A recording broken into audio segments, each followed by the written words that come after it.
Welcome to జై స్వరాజ్య world TV Warangal. So ఈ మధ్య కాలంలో తెలంగాణ రాష్ట్రంలో హైడ్రా అనేది భూ కబ్జాదారు గుండెల్లో రైళ్లు పరిగెత్తిస్తా ఉంది. ముఖ్యమంత్రి రేవంత్ రెడ్డి గారు కూడా ఎక్కడ కూడా కాంప్రమైజ్ కాకుండా ఎవరైతే సామాన్య ప్రజల భూమిని కబ్జా చేసినట్టుగా పిటిషన్ వచ్చినా గానీ నదులు, చెరువులు ఈ విషయంలో ప్రభుత్వం యొక్క భూములు కబ్జా చేసినట్టు ఏ చిన్న ఫిర్యాదు వచ్చినా అటు మా ప్రభుత్వంలో ఉన్న మంత్రులు కావచ్చు, ఎమ్మెల్యేలు కావచ్చు, మిగతా రాజకీయ నాయకులు ఎవరైనా సరే వదిలిపెట్టే ప్రసక్తి లేదంటూ ఈ హైడ్రాను విజయవంతంగా ముందు తీసుకెళ్తున్నారు. ఈ హైడ్రా వచ్చిన నేపథ్యంలో సామాన్య ప్రజలు ఎవరి భూములైతే భూ కబ్జాలకు గతంలో గురైనాయో వాళ్ళు తమ సంతోషాన్ని వ్యక్తపరుస్తూ ముఖ్యమంత్రి రేవంత్ రెడ్డి గారు తీసుకొచ్చిన ఈ హైడ్రా బుల్డోజర్ ని పూర్తి స్థాయిలో స్వాగతిస్తూ ఉన్నారు. సో ఈ నేపథ్యంలో జై స్వరాజ్య వరల్డ్ టీవీ ఎక్స్క్లూజివ్ గా హైడ్రాపై ఒక ప్రత్యేక కార్యక్రమం చేపట్టడం జరిగింది. మనతో సీనియర్ రాజకీయ విశ్లేషకులు డాక్టర్ శేషు గారు ఉన్నారు.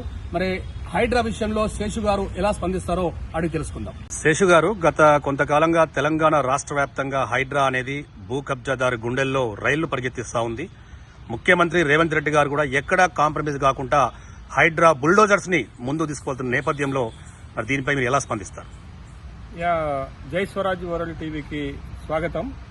హైదరాబాద్ సమస్యలను పరిష్కరించడానికి హైదరాబాద్ లో ఉన్నటువంటి ప్రకృతి సంపద, ముఖ్యంగా కుంటలు, చెరువులు, లేక్స్ వీటన్నిటిని కాపాడటానికి, ఆక్రమణలను నియంత్రణ చేయడానికి, ఉల్లంఘనలు చేసినటువంటి వాళ్లపైన చర్యలు తీసుకోవడానికి, హైదరాబాద్ లో ఉన్నటువంటి ప్రజలకు మెరుగైనటువంటి పౌర సేవలను అందించడానికి రాష్ట్ర ప్రభుత్వము ఒక స్వతంత్ర ఏజెన్సీని ఏర్పాటు చేసింది. అదే హైడ్రా పేరుతోటి ఒక స్వతంత్ర ఏజెన్సీని ఏర్పాటు చేసింది. Hyderabad disaster response and assets protection agency అనేటటువంటి హైడ్రాని ఏర్పాటు చేయడం జరిగింది. ఈ హైడ్రా తోటి హైదరాబాద్ నగరంలో ఉన్నటువంటి చెరువులు, కుంటలలో ఎఫ్టీఎల్ లో శాశ్వత నిర్మాణాలు చేపట్టినటువంటి వాళ్లపైన, అదేవిధంగా బఫర్ జోన్లలో అక్రమ నిర్మాణాలు చేపట్టినటువంటి వాళ్లపైన ఈ ఆక్రమణలను తొలగించేటటువంటి కార్యక్రమాన్ని చేపట్టింది.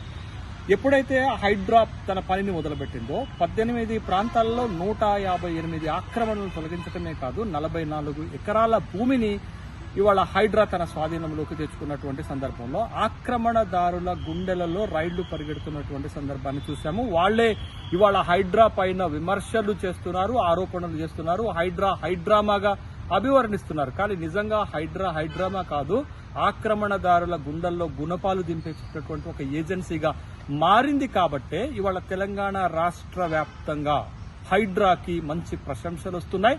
హైడ్రాని తీసుకొచ్చినటువంటి ముఖ్యమంత్రి గారిపైన కూడా ప్రశంసలు కురిపిస్తున్నారు. కానీ ఆక్రమణలు చేసి పెద్ద పెద్ద కాలేజీలు, కార్పొరేట్ సంస్థలు నిర్మించుకున్నటువంటి వాళ్ల నుంచే ఇవాళ వ్యతిరేకత వ్యక్తమవుతుంది.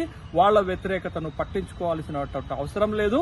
హైదరాబాద్ బ్రాండ్ ఇమేజ్ ని పెంచడానికి ప్రభుత్వము ముందుకెళ్లాల్సినటువంటి అవసరం ఉంది అనేటటువంటి ప్రజలు భావిస్తున్నటువంటి నేపథ్యంలో నేను రేవంత్ రెడ్డి ప్రభుత్వం తీసుకుంటున్నటువంటి నిర్ణయాలపైన గత నెల 15 రోజుల క్రితమే హైదరాబాద్ దిశను మార్చేనా అనేటటువంటి ఒక ఆర్టికల్ ని రాయటం జరిగింది. ఇవాళ అదే క్రమంలో అదే విధమైనటువంటి పనితీరుని హైడ్రా చూపెడుతున్నట్టుగా మనకి కనపడుతుంది. కాబట్టి ఇవాళ నేషనల్ రిమోట్ సెన్సింగ్ సెంటర్ వాళ్ళు హైదరాబాద్ కు సంబంధించి ఒక సర్వే రిపోర్ట్ ని విడుదల చేశారు.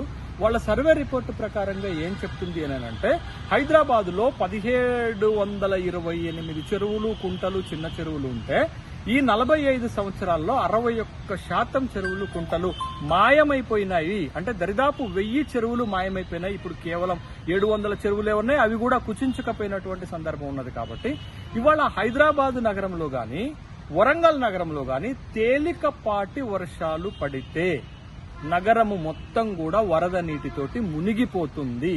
అంటే తెలంగాణ రాష్ట్రంలో ఉన్నటువంటి 2 ప్రధానమైనటువంటి నగరాలు ఇవాళ తేలికపాటి వర్షాలకు వచ్చినా గానీ లోతట్టు ప్రాంతాలు, కాలనీలు, బస్తీలు అన్ని నీట మునిగిపోవటానికి ప్రధాన కారణం ఏంటి అంటే, ఈ నగరాలలో ఉన్నటువంటి కుంటలు గాని, చెరువులు గాని, పాండ్స్ ని గాని ఆక్రమణదారులు ఆక్రమించారు.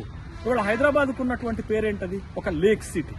వరంగల్ కు ఉన్నటువంటి పేరేంటి? ఒక చారిత్రకమైనటువంటి నగరము, కాకతీయులు కట్టినటువంటి గొలుసు కట్టు చెరువులు ఉన్నటువంటి ఒక నగరము. ఇవాళ హైదరాబాద్ ని, లేక్ సిటీగా ఉన్న హైదరాబాద్ ని రియల్ ఎస్టేట్ వెంచర్స్ గా మార్చారు. చారిత్రక నగరమైనటువంటి వరంగల్ను కూడా ఒక రియల్ ఎస్టేట్ వెంచర్ సంస్థలుగా మార్చినటువంటి సందర్భాన్ని మనం చూసాం. ఇవాళ రాజకీయ నాయకులు, ప్రతినిధులు, రియల్ ఎస్టేట్ బ్రోకర్లు, బిల్డర్స్, రియల్ ఎస్టేట్ దందా చేస్తున్నటువంటి వాళ్ళందరూ కలిసి ఇవాళ చెరువులు కుంటలను మాయం చేయటం వల్ల వరద నీరు పోయేటటువంటి మార్గము లేకనే ఇవాళ నీరంతా కూడా ఇళ్ల మీద పడటం వల్ల ఇవాళ ఆక్రమదారులు ఎవరు? ఇవాళ హైడ్రా ద్వారా ఆక్రమణలు తొలగిస్తుంటే ఎవరెవరు ఆక్రమణలు తొలగించారు?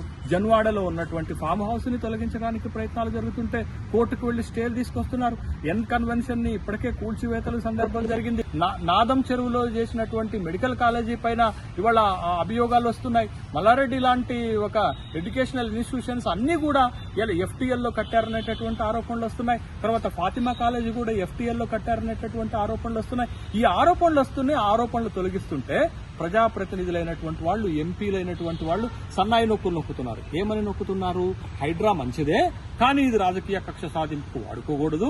హైడ్రా మంచిదే, కానీ మా ఆక్రమణలు తొలగించకూడదు. మరి ప్రభుత్వ ఆక్రమణలు ఏంటి అని అడుగుతున్నారు. అంటే ప్రభుత్వం, ప్రైవేట్ వాళ్ళు ఒకటేనా? ప్రభుత్వము అవసరం మేరకు కొన్ని కట్టుండొచ్చు, అది కూడా తప్పే. కానీ ప్రైవేట్ వాళ్ళు ఆక్రమణలు చేయటం మీరు సమర్థిస్తారా అనేటటువంటి ప్రశ్నలు ఇవాళ ఉదయిస్తున్నాయి. కాబట్టి ఒక ప్రభుత్వము ప్రజాస్వామ్యక వ్యవస్థలలో అసలు ప్రభుత్వాలు పనిచేయటమే బంద్ అయినాయండి. ప్రభుత్వాలు పనిచేయటమే మానేసినాయి. కానీ ఇట్లాంటి ప్రభుత్వాలు ఎక్కడో ఒక దగ్గర ఒక ప్రక్షాళన కార్యక్రమాన్ని మొదలు పెడితే దీనికి సన్నాయి నొక్కుడు కూడా ఏంటది? మనం సపోర్ట్ చేయాల్సినటువంటి బాధ్యత దేశంలో ఉన్నటువంటి రాజకీయ నాయకులకు, పార్టీలకు, రాష్ట్రంలో ఉన్నటువంటి పార్టీలకు, నాయకులకు ఉన్నది కదా. కానీ హైడ్రా మంచిదే, హైడ్రా కూల్చివేతలు మంచిదే, కానీ నిబంధనల మేరకు ఉండాలా, దీనికి చట్టబద్ధత ఉందా, కోర్టులో నిలబడుతుందా? కోర్టు ఏం చెప్పిందండి?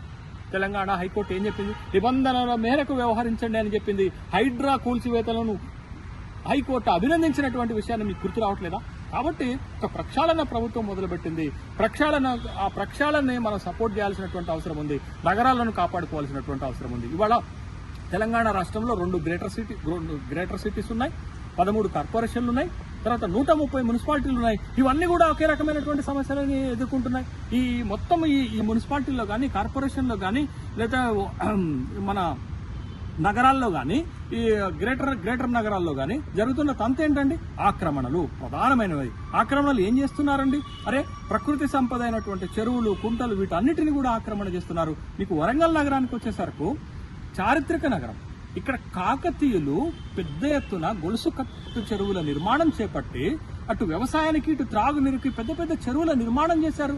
ఇవాళ వరంగల్ నగరం నడిబొడ్డులో ఉన్నటువంటి భద్రకాళి చెరువుని ఆక్రమణలు చేశారు. FTL శాశ్వత నిర్మాణాలు చేశారు. ఒడ్డేపల్లి చెరువులో అదే కథ, తర్వాత చిన్న ఒడ్డేపల్లి చెరువులో అదే కథ ఉంది. బంధం చెరువునైతే బంధం కాలువగా మార్చినటువంటి ఆక్రమణలు జరిగాయే. మరి రేపు నగరము వర్షాలు వస్తే ఏ విధంగా ఉంటుంది, నగరంలో ప్రజల జీవితాలు ఏం కావాలనేటటువంటి విషయంతో ఇవాళ హైడ్రా లాంటి ఒక మంచి కార్యక్రమాన్ని తెలంగాణ రాష్ట్ర ప్రభుత్వం తీసుకొచ్చింది. ఇది మిగతా నగరాలకు కూడా విస్తరించాలనేటటువంటి డిమాండ్ సాధారణ ప్రజానీకం నుంచి వస్తుంది. హైడ్రా ద్వారా భయపడుతుంది ఎవరు? ఆక్రమణదారులు మాత్రమే భయపడుతున్నారనేటటువంటి విషయాన్ని గమనించాలా. ఇలా ఆక్రమణదారుల వల్ల ఎవరి కాలనీలు, ఎవరి ఇళ్లు మునిగిపోయినాయి అంటే ఆక్రమణలు చేసిందేమో పెద్ద పెద్ద వర్గాలకు సంబంధించిన వాళ్ళైతే, పేద ప్రజల యొక్క లోతట్టు ప్రాంతాల్లో ఉన్నటువంటి ఇళ్లు మునిగిపోతున్నటువంటి సందర్భంలో ఇవాళ పేద ప్రజల పక్షాన ప్రభుత్వం ఈ ఆక్రమణలను తొలగించాల్సినటువంటి బాధ్యత ఉంది. ఎక్కడైనా పేదలకు ఈ ఆక్రమణల తొలగింపు ద్వారా అన్యాయం జరిగితే వాళ్ళకి రీహాబిటేషన్ గా కాంపన్సేషన్ ఇవ్వాలి. ప్రభుత్వం అనేక కార్యక్రమాలు తీసుకొచ్చింది, హౌసింగ్ కార్యక్రమాలు తీసుకొచ్చింది. వాళ్ళకి మంచి ఏరియాలో ఇళ్లు కట్టించేటటువంటి, లేకపోతే ప్రభుత్వ ఇళ్లను కేటాయించేటటువంటి బాధ్యత ప్రభుత్వం తీసుకోవాలి. అంత మాత్రం చేత పేదలు ఉన్నారనో, అక్కడక్కడ పేదలకు అన్యాయం జరుగుతుందనో ఆక్రమణలు తొలగించవద్దు అని అంటే పేదలను అడ్డం పెట్టుకుని పెద్దల ఆక్రమణలు చట్టబద్ధం చేసుకోవాలనేటటువంటి ప్రయత్నం జరుగుతుంది. కాబట్టి హైడ్రా లాంటి ఒక సిస్టాన్ని వరంగల్ లాంటి నగరానికి కూడా తీసుకురావాలా. అటు ఖమ్మము, కరీంనగర్, నిజామాబాద్ నగరాలతో పాటు రాష్ట్ర వ్యాప్తంగా ఉన్నటువంటి పట్టణాల్లో ఉన్న ఈ ఆక్రమణలను తొలగించడానికి ప్రభుత్వం తీసుకుంటున్నటువంటి నిర్ణయానికి అన్ని పార్టీలు మద్దతు ఇవ్వాలి, ప్రజలందరూ కూడా మద్దతు ఇవ్వాల్సినటువంటి అవసరం ఉంది. ప్రక్షాళన ఎక్కడో ఒక దగ్గర మొదలవ్వాలా. ఆ ప్రక్షాళన హైదరాబాదు హైడ్రా తోటి మొదలైందనేటటువంటి విషయం. హైడ్రా అంటే కేవలం కూర్చివేతలకు సంబంధించిందే కాదండి, ఆక్రమణలను తొలగించేది, నిబంధనలు ఉల్లంఘించినటువంటి వాళ్ళపైన చర్యలు చేపట్టేది, అదేవిధంగా డిజాస్టర్ మేనేజ్మెంట్ కు సంబంధించింది, ప్రకృతి విపత్తుల నుంచి నగరాన్ని కాపాడేది, అదేవిధంగా ప్రజలకు మేలైనటువంటి త్రాగునీరు సౌకర్యము, ఎలక్ట్రిసిటీ సౌకర్యము, తర్వాత ట్రాఫిక్ సౌకర్యము, తర్వాత ఈ మంచి నీటి సౌకర్యం, ఇవన్నీ కల్పించేటటువంటి ఒక వ్యవస్థగా చూడాలా. ఇది ఒక నూతనమైనటువంటి వ్యవస్థ, ఒక స్ట్రాటజిక్ గా తీసుకొచ్చినటువంటి ఒక స్వతంత్ర ఏజెన్సీ కాబట్టి హైడ్రా తీసుకుంటున్నటువంటి చర్యల పట్ల రాష్ట్ర వ్యాప్తంగా ప్రజలు హర్షాతిరేకాలు వ్యక్తం చేస్తున్నారు, ప్రభుత్వానికి మద్దతు తెలుపుతున్నారు. కేవలం మీడియాలో గాని లేకపోతే ప్రింట్ మీడియాలో కానీ కేవలం ఆక్రమణదారులే, బడా ఆక్రమణదారులు, రియల్ ఎస్టేట్ వెంచర్లు చేస్తున్నటువంటి వాళ్ళు ఆక్రమణలు చేసి పెద్ద పెద్ద కార్పొరేట్ సంస్థలు కట్టి తమ లాభాలు ఎక్కడ పోతాయో, తమకు వస్తున్నటువంటి ఆదాయం ఎక్కడ పోతుందని కంగారు పడుతున్నటువంటి వాళ్లే ఇవాళ హైడ్రాను వ్యతిరేకిస్తున్నారు. ప్రభుత్వానికి ప్రజల నుండి మద్దతు దొరుకుతుంది కాబట్టి ప్రభుత్వము ఎక్కడ రాజీ పడకుండా, రాజకీయాలకు తావు లేకుండా, కక్ష సాధింపులకు తావు లేకుండా ప్రభుత్వము హైడ్రా లాంటి వ్యవస్థ ద్వారా నగరాలను ప్రక్షాళన చేయాలి, నగరాలను ప్యూరిఫికేషన్ చేయాలి, నగరాలను రక్షించాల్సినటువంటి బాధ్యత ప్రభుత్వం పైన ఉంది. అది రేవంత్ రెడ్డి ప్రభుత్వము హైడ్రా సిస్టమ్ ద్వారా ముందుకొచ్చింది. ఖచ్చితంగా దీన్ని కొనసాగించాల్సినటువంటి అవసరం ఉంది.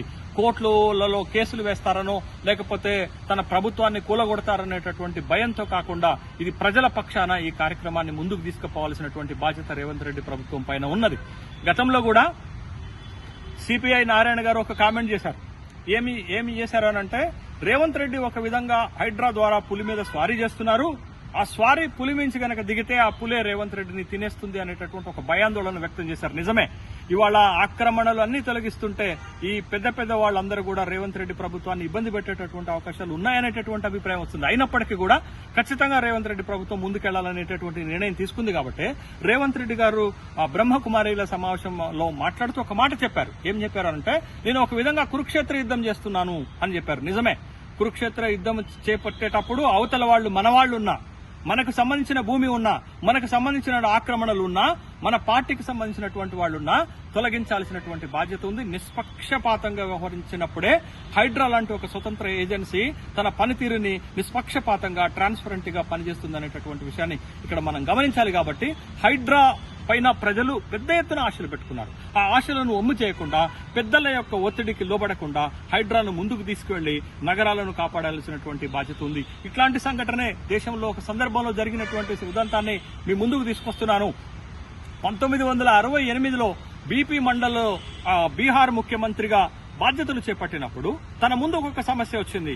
తన మంత్రివర్గ సహచరుల యొక్క అవినీతి పైన, తన పార్టీకి సంబంధించినటువంటి సీనియర్ నాయకుల అవినీతి పైన ఒక రిపోర్టు తయారైతే ఆ రిపోర్టు శాసనసభలో ప్రవేశపెట్టొద్దని పార్టీ ఆదేశించినప్పటికీ కూడా అవినీతి ఎక్కడా ఉండకూడదు అనేటటువంటి ఉద్దేశంతో నాటి ముఖ్యమంత్రి బీపీ మండల్ బీహార్ శాసనసభలో అవినీతి రిపోర్ట్ ని ప్రవేశపెట్టడం వల్ల 30 రోజుల్లోనే తన ప్రభుత్వాన్ని కోల్పోవాల్సినటువంటి అవసరం వచ్చింది. కాబట్టి ఇట్లాంటి అవినీతి పరులు, ఆక్రమణదారులు ఖచ్చితంగా ప్రభుత్వం పైన ఒత్తిడి తీసుకొస్తారు, ఖచ్చితంగా ప్రభుత్వాన్ని ఇబ్బందులు పాలు చేసేటటువంటి అవకాశం ఉంటుంది. కాబట్టి ఎవరి భయాలకు తలగ్గకుండా ప్రజల మద్దతు ఉన్నటువంటి ఇట్లాంటి హైడ్రా లాంటి ఏజెన్సీల ద్వారా ఆక్రమణలు తొలగించేటటువంటి కార్యక్రమాన్ని ముందుకు తీసుకుపోవాల్సిందిగా రేవంత్ రెడ్డి ప్రభుత్వానికి విజ్ఞప్తి చేస్తున్నాను.